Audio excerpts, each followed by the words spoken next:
আমড়ার আচার বানাবো। আগে শুকনো মরিচটা দিয়ে দিব, পাঁচফোড়নটা একটু 2 চামচ মতন নিয়েছি, 1 চামচ আদা বাটা, 1 চামচ সরষে বাটা, 1 চামচ রসুন বাটা। অনেক আছে রসুন আস্ত দেই, আমি রসুনটা আস্ত দিলাম না।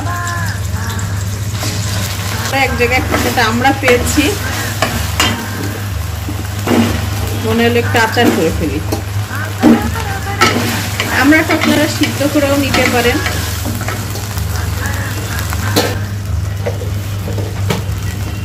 করে রেখেছিলাম, তেঁতুলের পানিটা দিয়ে দিব, একটু পানি দিয়ে দিব, কেননা আমড়াটা সিদ্ধ হয়ে নিক। তখন চিনিটা দিয়ে দিব, কিছুক্ষণ সিদ্ধ হোক,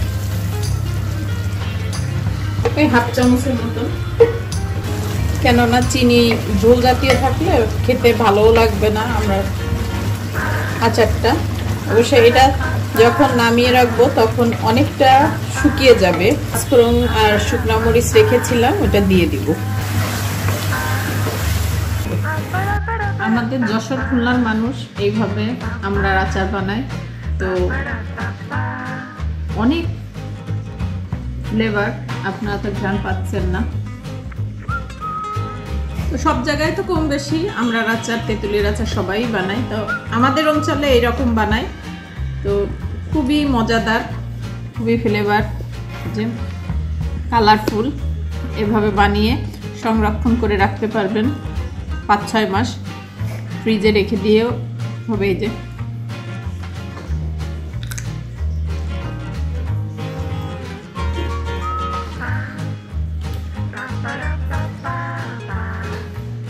ছোট আমরা তো কাটা চামচ দিয়ে হচ্ছে না, হাত দিয়ে খেলে মজা পাওয়া যাবে। তো জানাবেন কেমন হচ্ছে। বাইরের মতন যতদূর সম্ভব ট্রাই করেছি।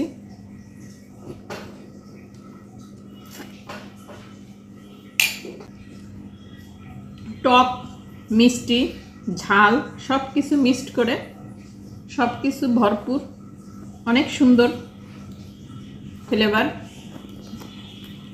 আসলে চাটনি মানেই সব কিছু মিক্সড করে, টক, মিষ্টি, ঝাল থাকবেই।